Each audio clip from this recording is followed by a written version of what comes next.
तो चलिए guys, good morning to everyone. My name is Ajit Singh and welcome to AV coaching classes.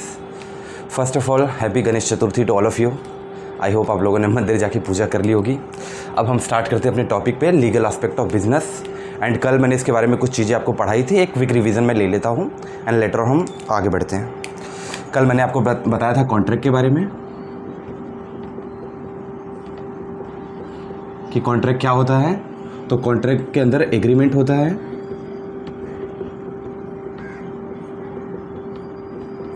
Plus क्या होता है, इन्फोर्सेबल बाय लॉ होता है।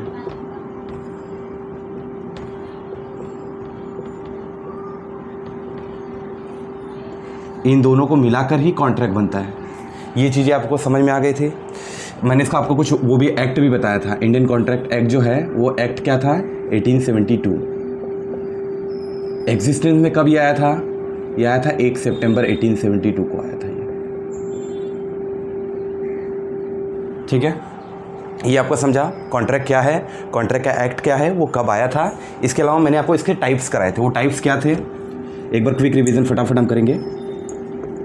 वैलिड का मैंने वैलिड कॉन्ट्रैक्ट आपको कराया था, वाइड कॉन्ट्रैक्ट मैंने आपको कराया था, वाइडेबल भी मैंने आपको कराया था,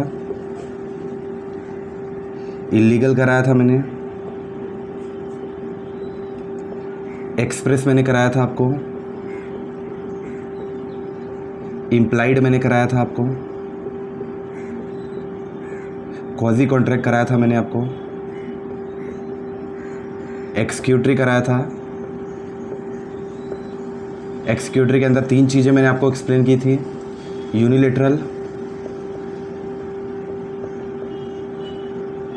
बाइलेटरल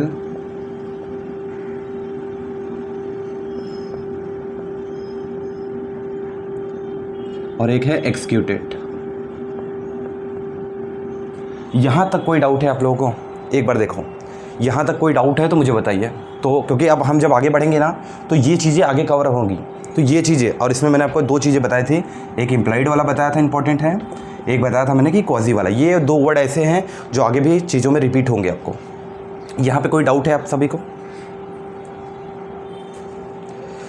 चलिए फिर आगे बढ़ते हैं। मैं ये मान लेता हूँ आप लोगों को ये समझ में आ गया है। अब हम बात करेंगे कॉन्ट्रैक्ट के बारे में। तो आज का हमारा जो टॉपिक है कॉन्ट्रैक्ट। ठीक है, अब कॉन्ट्रैक्ट क्या होता है ये आप समझिए। Agreement, sorry I am sorry guys, contract तो हमने ऑलरेडी पढ़ लिया है। हम आज एग्रीमेंट के बारे में देखेंगे।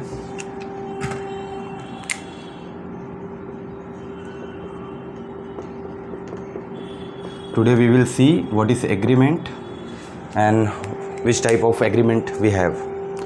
तो एग्रीमेंट, अब एग्रीमेंट क्या होता है? तो एग्रीमेंट के अंदर ऑफ़र होता है, यानी कोई पर्सन किसी को कोई चीज़ ऑफ़र करता है, प्लस जो दूसरी पार्टी होती है वो एक्सेप्टेंस, वो उसे एक्सेप्ट करती है। तो जब ये 2 चीज़ें होंगी तभी वो चीज़ एग्रीमेंट कहलाएगा। और ये कहाँ लिखी हुई है? ये कॉन्ट्रैक्ट एक्ट 1872 के अंदर स्पेसिफिकली लिखी हुई है कि और जब ऑफ़र होगा, एक्सेप्टेंस होगा तो एग्रीमेंट होगा।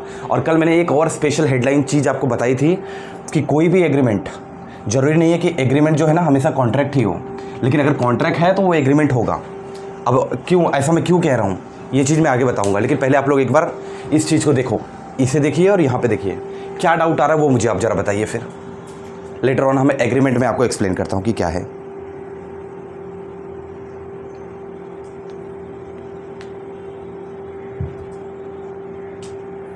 अब थोड़ा ना मैं आपको एग्रीमेंट के टाइप्स करा देता हूँ, ठीक है।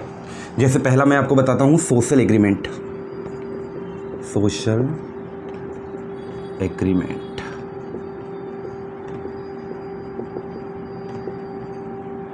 सोशल एग्रीमेंट बेसिकली क्या है? जहाँ पे आप ना लीगल इंटेंशनली, मतलब आप लीगली नहीं करना चाहते, वो आपका इंटेंशन नहीं है लीगली करने का। ये एक तरीके से मैं कहूँगा कि आप घर में किसी को कुछ ऑफ़र कर रहे हैं। फॉर एग्ज़ाम्पल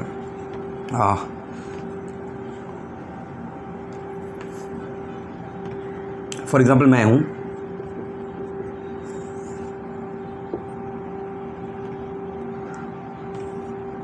और समझिए आप हैं।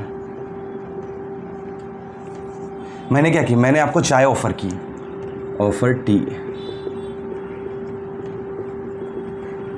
मैंने क्या कि मैंने ना आपको चाय पीने के लिए ऑफ़र किया, आपने क्या किया, आपने उसे एक्सेप्ट कर लिया, तो ये क्या होगा, ये सोशल एक एग्रीमेंट हो गया।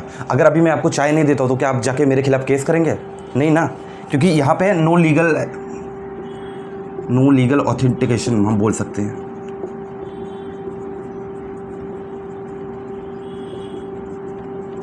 तो अगर मैं यहाँ पे अगर आपको चाय नहीं देता हूँ तो आप जाके लीगली आप मेरे ऊपर केस नहीं कर सकते हैं। तो that was called social agreement, जहाँ पे कोई लीगल एंटिटी या फिर लीगल किसी अंतर्गत हम किसी कानून के नहीं आते हैं। यहाँ पे एक नॉर्मली ऑफर किया गया आपको।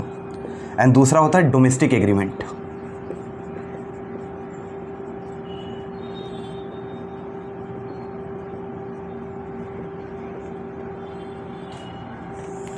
अब डोमेस्टिक क्या, डोमेस्टिक हमें नाम से ही पता चला, डोमेस्टिक यानी घरेलू एग्रीमेंट। अब घर में एग्रीमेंट कैसे हो सकता है? एग्जाम्पल इसका भी ले लो। एक हस्बैंड है,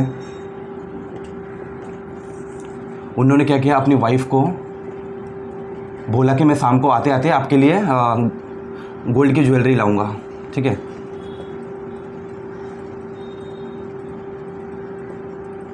तो हस्बैंड ने अपनी वाइफ को बोला कि मैं शाम को आते आते आपके लिए गोल्ड ज्वेलरी लेके आऊँगा। बट अगर वो शाम को गोल्ड ज्वेलरी नहीं लाते, बाई चांस भूल जाते हैं, तो क्या उनकी जो वाइफ है उनके ऊपर केस करेगी? नहीं करेगी, क्योंकि ये भी लीगल ऑथेंटिकेशन में नहीं आता है। That was called domestic agreement. तो ये दो चीज़ें, अभी मैं जो आपको कह रहा था ना कि ज़रूरी नहीं कि हर एग्रीमेंट कॉन्ट्रैक्ट हो। अब जो लीगल में आ ही नहीं रहा है, एग्रीमेंट तो है लेकिन लीगल में नहीं आ रहा है, तो कॉन्ट्रैक्ट बन सकता है क्या? क्योंकि कॉन्ट्रैक्ट लिए हमने क्या पढ़ा है, एग्रीमेंट तो होना चाहिए, साथ में ये इन्फोर्सेबल बाय लॉ होना चाहिए। और सर ये तो इन्फोर्सेबल बाय लॉ है ही नहीं, तो सीधी बात है, नहीं है तो फिर ये कॉन्ट्रैक्ट नहीं बन सकता, ये एग्रीमेंट ही रहेगा। तो सोशल एग्रीमेंट आपने देख लिया, आपने डोमेस्टिक एग्रीमेंट देख लिया। अब एक तीसरा आप जो देख लो, कॉमर्शियल एग्रीमेंट। कॉमर्शियल एग्रीमेंट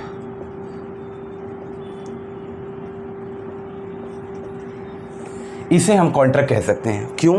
क्योंकि कॉमर्शियल एग्रीमेंट नाम से ही पता चल रहा है, किसी बिजनेस, कॉमर्स का मतलब ही क्या है, बाइंग सेलिंग, बिजनेस करना, यही चीज़ है ना इसका मतलब।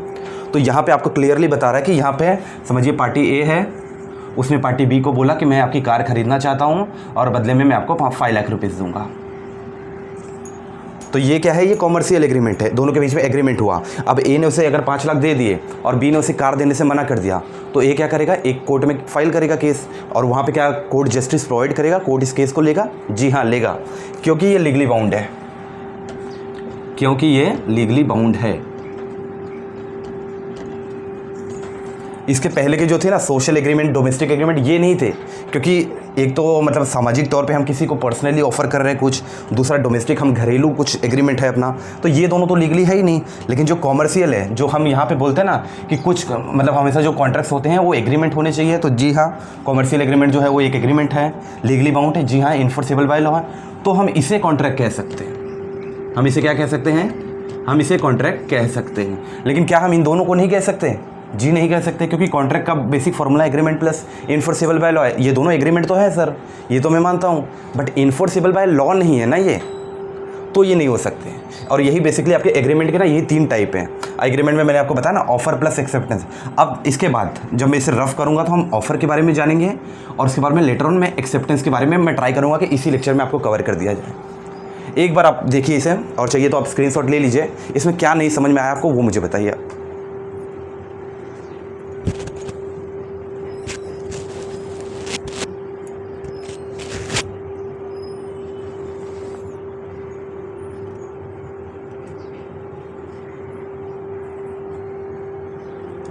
ठीक है गाइस, ले लिया आपने। अब मैं इसे थोड़ा सा रफ करता हूँ।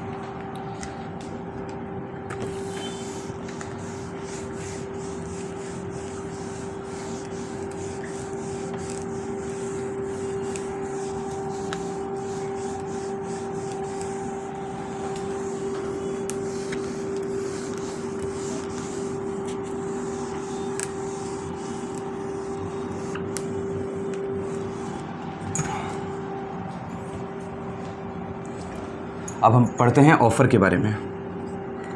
ऑफ़र होता क्या है एक्चुअली?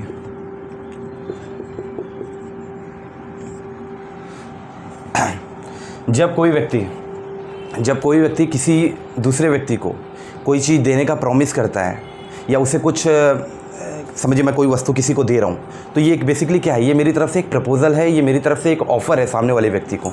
तो बेसिकली हम ऑफ़र को अगर प्रपोज़ल कहें तो ये गलत नहीं होगा। कुछ प्रपोजल मैं दे रहा हूँ सामने वाले व्यक्ति को, उसमें कुछ उसका भी बेनिफिट होगा, कुछ मेरा भी बेनिफिट होगा। बेसिकली मैं आपको यही कहना चाहता हूँ। ऑफर यानी प्रपोजल हो गया। ऑफर्स में क्या कितने टाइप हैं ये आपके लिए ज़्यादा इंपॉर्टेंट है।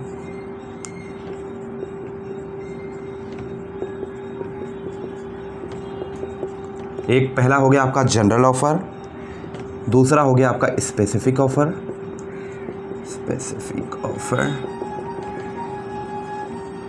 क्रॉस ऑफर हो गया आपका तीसरा। नाम से ही हालांकि आपको मीनिंग समझ जाएगी, इसके लिए मैं आपको ऊपर ऊपर से इसे एक्सप्लेन करूंगा। चौथा हो गया आपका काउंटर ऑफर,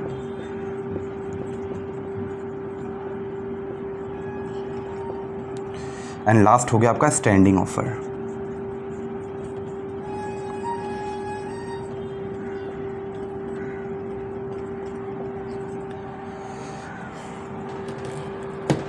एक बार ये 5 टाइप देखिएगा इस आप।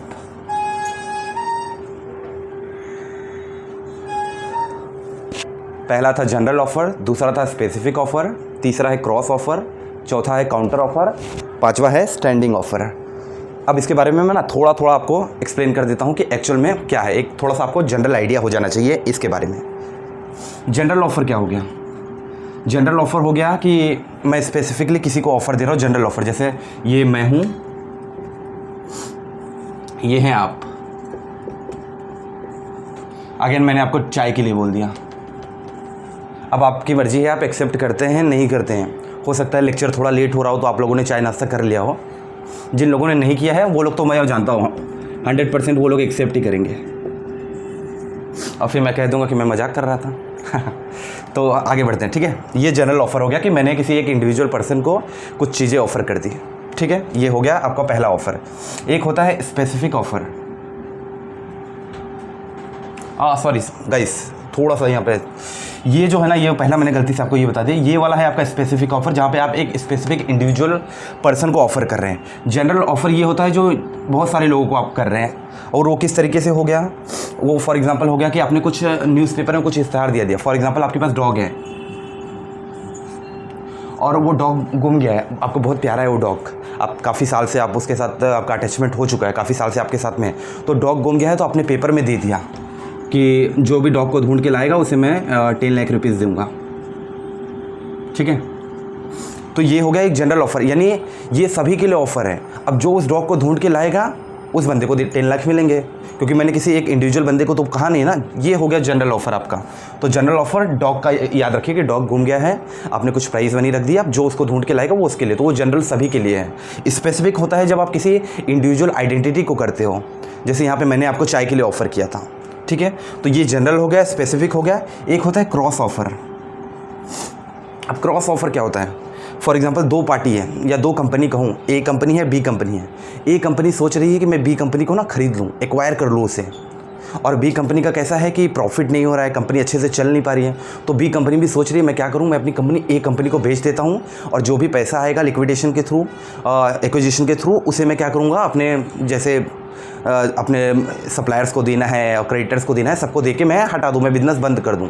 तो ए ने क्या किया, ए को कंपनी खरीदनी थी तो ए ने ऑफ़र किया इनको, और उसी समय बी को पता नहीं था कि ए का ऑफ़र आने वाला है, बी ने भी वहाँ पे उसको ऑफ़र कर दिया कि आप मेरी कंपनी खरीद लीजिए। तो इसे कहते हैं क्रॉस ऑफ़र। जब एक ही समय पे दोनों ही पार्टियां एक दूसरे को ऑफ़र करती है विदाउट नोइंग, कि दोनों को ही नहीं पता है कि वो मुझे ऑफ़र करने वाला है या मैं उसे ऑफ़र करने वाला हूँ, तो उसे कहते हैं क्रॉस ऑफ़र। अब काउंटर ऑफ़र क्या होता है? काउंटर ऑफ़र यानी हो गया स्वर्ग पिक्चर आपने देखी है, नीलामी होती है घर की, वहाँ लोग बैठे होते हैं, तो वहाँ से बताते हैं कि घर की कीमत 55 लाख है, फिर दूसरा 56 लाख है, फिर वो 57 लाख है, 58 लाख है। ये क्या होता है? ये काउंटर ऑफ़र होते हैं। उनका कहना था कि 55 लाख रुपीज़ दो, ये घर लेके जाओ। आपने बोला नहीं 56 लाख, तब तक कोई और किसी ने कहा 57 लाख। एक ये हो गया एग्जाम्पल, ये काउंटर ऑफ़र हो रहा है। दूसरी चीज़ ये भी हो सकती है, फॉर एग्ज़ाम्पल आपके पास कार है, जी हाँ मैं आपकी बात कर रहा हूँ, आपके पास कार है, मान लीजिए है नहीं, बट मान लीजिए आपके पास कार है, मुझे वो कार चाहिए।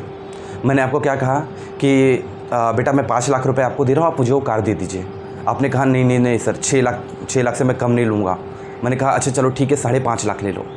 तो हमने क्या किया, आपने मुझे 6 का बताया, मैंने 5 किया, फिर आपने बोला नहीं सर 6 से कम नहीं दूँगा, फिर मैंने 5.5 किया और आप 5.5 में एग्री हो गए। ये क्या था? काउंटर ऑफ़र था।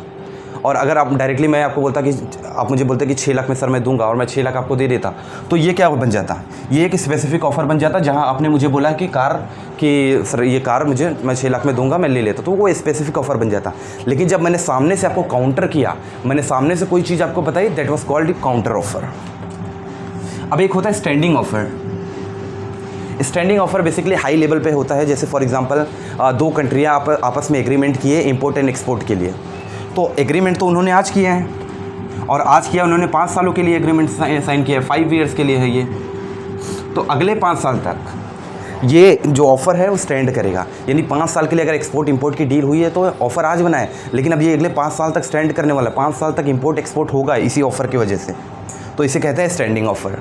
अब एक बार आप देख लो, जनरल ऑफ़र मैंने आपको डॉग का एग्जांपल दे दिया। स्पेसिफिक जो है उसके लिए मैंने बता दिया, एक इंडिविजुअल आइडेंटिटी को, एक इंडिविजुअल पर्सन को आप कर रहे हैं। क्रॉस ऑफ़र, दोनों ही एक दूसरे को नहीं जानते हैं और सेम टाइम पे दोनों ने ही एक दूसरे को ऑफ़र कर दिया है। काउंटर ऑफ़र, जहाँ ए ने बी को कहा लेकिन बी ने उसके बदले में फिर कुछ काउंटर किया कि नहीं मैं 5 लाख नहीं दे पाऊँगा, मैं आपको इतना रुपया ही दे पाऊँगा, इससे ज़्यादा मैं आपको नहीं दे पाऊँगा। फिर आया स्टैंडिंग ऑफ़र, जहाँ पे लॉन्ग टर्म के लिए जैसे एग्रीमेंट होते हैं, कुछ साइन होते हैं, और या फिर हम कहीं पे कुछ कोटेशन भरते हैं, कुछ फाइल भरते हैं, उसके अकॉर्डिंग ये चीज़ें हैं। अब मैं इसको रफ़ कर रहा हूँ, इसके बाद हम पढ़ेंगे एक्सेप्टेंस के बारे में।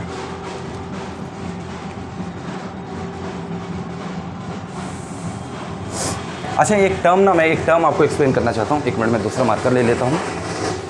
ये टर्म मैं चाहता हूँ आप इस टर्म को ज़रा समझें। 1 मिनट, थोड़ा सा नॉइज़ हो रहा है गाइस। एक टर्म मैं चाहता हूँ कि ये टर्म आप समझें, ऑफर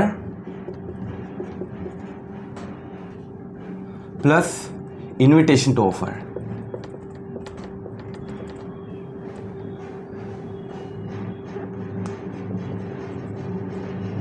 इनविटेशन टू ऑफर,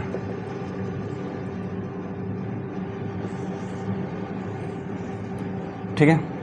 ये ऑफर क्या होता है? ऑफर जनरल ऑफर हो गया जो हम सबके लिए सार्वजनिक कर रहे हैं, ठीक है, कि मेरा डॉग गुम गया है, जो भी मुझे डॉग फाइंड करके देगा, ये उसके लिए है, जनरल ऑफर है। इनविटेशन ऑफर क्या है? मैं एक स्पेसिफिक ग्रुप को सिर्फ इनवाइट करना चाहता हूँ इसके लिए। फॉर एग्जांपल मैंने वैकेंसी निकाल दी, vacancy for the teaching job, vacancy for the teaching job, ठीक है। तो मैंने क्या किया, मैंने स्पेसिफिकली ये जो टीचर्स का जो ग्रुप है, ये उनके लिए ये ऑफ़र है कि आप लोग आइए, इंटरव्यू दीजिए एंड आपको हायर कर लिया जाएगा। तो ये उसके लिए हो गया। थोड़ा सा गाइस नॉइज़ हो रहा है, इसलिए मैं आज यहीं पे स्टॉप कर रहा हूँ इस चीज़ों को। एक बार मुझे बता दीजिए आप लोगों को समझा कि नहीं समझा। कॉन्ट्रैक्ट के बारे में मैंने जो चीज़ें कल आपको बताई थी, टाइप्स ऑफ कॉन्ट्रैक्ट बताया था, वो चीज़ें आपको समझी। इसके अलावा एग्रीमेंट के बारे में मैंने जो चीज़ें आपको बताई थी कि ऑफ़र होगा, एग्रीमेंट होगा। ऑफ़र के मैंने आपको टाइप्स बता दिए, इसमें जो 2 टर्म है वो मैंने बता दिया। ऑफ़र के बारे में अगर मैं फ़ीचर्स की बात करूँ तो ऑफ़र जो है ना, कहूँगा मैं ऐसा कहूँगा कि ऑफ़र ना एक तो अनकंडीशनल होना चाहिए, उसमें कंडीशन नहीं होनी चाहिए कि, और स्पेशल नेगेटिव कंडीशन तो बिल्कुल नहीं होनी चाहिए। चीज़ें क्लियर हो इसके अंदर होनी चाहिए। फॉर एग्जांपल अगर मैं ए ने बोला कि मैं अपनी कार ना 4 से 5 लाख रुपए में बेचना चाहता हूँ, अगेन ये ऑफ़र नहीं है, आप वो क्यों नहीं हो सकते, आपको क्लियर बताना पड़ेगा, या तो 4 लाख या तो 5 लाख या तो 4.5 लाख, बिटवीन 4 to 5 लाख। यहाँ पे क्लियरेंस नहीं है ना, तो वो नहीं होना चाहिए। आपको क्लियरेंस एक इसके अंदर होनी चाहिए। और जो आपका ऑफ़र होता है, ऑफ़र आपका स्पेसिफिक भी हो सकता है, ऑफ़र आपका जनरल भी हो सकता है, ऑफ़र इम्प्लाइड भी हो सकता है, ऑफ़र कॉजी भी हो सकता है। ऑफ़र में टाइम बॉन्डिंग होता है, इसमें कुछ कंसिडरेशन होना चाहिए। एंड ऑफ़र जो है यहाँ पे मस्ट बी एक्सेप्ट अनकंडीशनल होना चाहिए। यहाँ पे कंडीशन आपको नेगेटिव कंडीशन ऐसी कुछ चीज़ें नहीं डालनी है। और इसके बाद में सारे ऑफ़र्स के बारे में स्पेसिफिक मैंने इंडिविजुअल दे के बताया आपको। ये टर्म बस आप समझ लीजिए, offer, invitation offer. Invitation offer में मैंने बता दिया जब हम एक स्पेसिफिक ग्रुप को इन्वाइट करना चाहते हैं, तो that was invitation to offer. And जब ऑफ़र ऐसा नॉर्मल हम जनरल ऑफ़र की बात करते हैं तो ये सभी के लिए, जो मैंने आपको डॉग का एग्जांपल दिया। अब नेक्स्ट लेक्चर में हम क्या करेंगे, एक्सेप्टेंस के बारे में हम जानेंगे। तो हमारा ना कुछ प्रोसीजर गाइस यही होगा।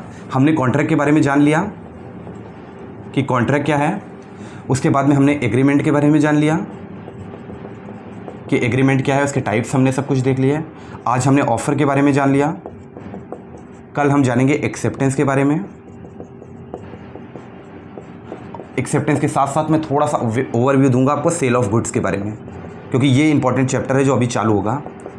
सेल ऑफ गुड्स, जिसमें मैं आपको मूवेबल प्रॉपर्टी, इमूवेबल, सब कुछ सारी चीज़ें बताऊंगा। गुड्स क्या होता है, उनकी डेफिनेशन क्या है कि एक्चुअल में गुड्स क्या होता है, वो सारी चीज़ें मैं आपको बताऊंगा। तो अभी के लिए गाइज इतना ही, एंड इन सब का हैंड रिटन नोट्स आपको हमारे टेलीग्राम चैनल पे मिल जाएगा, एंड उसका लिंक मैं आपको नीचे डिस्क्रिप्शन में डाल दूंगा। So that's it for today guys. आप लोग भी जाइए, एंजॉय कीजिए, and happy Ganesh Chaturthi to all of you. Thank you guys, stay tuned.